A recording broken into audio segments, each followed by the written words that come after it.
আসসালামু আলাইকুম রহমতুল্লাহি বারাকাতু। কেমন আছেন সবাই? আসলে আজকে আপনাদের সাথে একটা সাবধানতার জন্য শেয়ার করতে চাই। যারা বিশেষ করে প্রবাসে আছেন তারা একটু সতর্ক থাকবেন। আজকে এক ভাইয়ের সাথে কথা বলার পর নিজের একটা বাস্তবতা অভিজ্ঞতা, যার ফলে তার সাথে কথা বলে যেটা বুঝলাম, সে হয়তো তার আকামা অথবা তার মোবাইলের পিন নাম্বার কেউ নিয়ে গেছে। ঠিক আছে, তো তার নামে ব্যাংক লোন আছে 5,000 রিয়াল সৌদি, তো যার মানে বাংলা প্রায় 1.5 লক্ষ টাকা। ঠিক আছে, তো দয়া করে সবাই প্রবাসী যারা আছেন একটু সতর্ক থাকবেন। এই বিষয়ে অনেকেই বলে, সবাই বলতেছে, প্রায় যারা প্রতারণার শিকার হয়েছে অনেকে হয়তো জানেন বা অনেকে হয়তো জানেন না।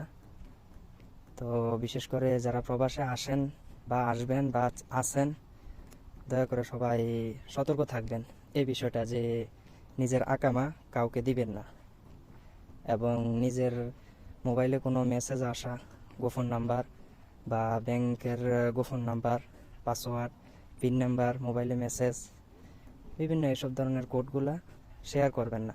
ঠিক আছে, আর নিজের মোবাইল কাউকে দিবেন না দয়া করে। নিজের পার্সোনাল মোবাইল নিজের কাছে রাখবেন। চলাফেরা করবেন বুঝে শুনে চলাফেরা করবেন।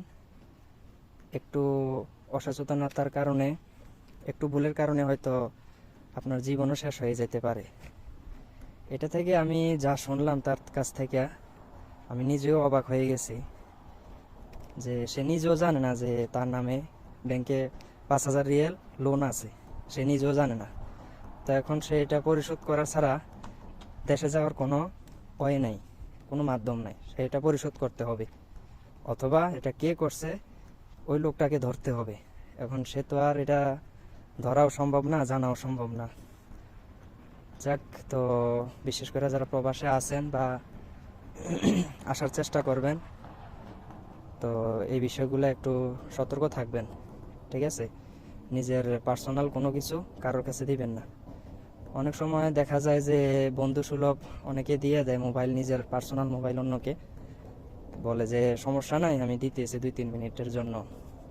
তো অনেকে বিশ্বাস করে দিয়ে দেন। ঠিক আছে, তো দয়া করে একটু সতর্ক থাকবেন। যত কিছু হোক, নিজের পার্সোনাল কোনো মোবাইলের কোড, পিন নাম্বার কাউকে দয়া করে দিবেন না। ঠিক আছে, তো সবাই ভালো থাকবেন।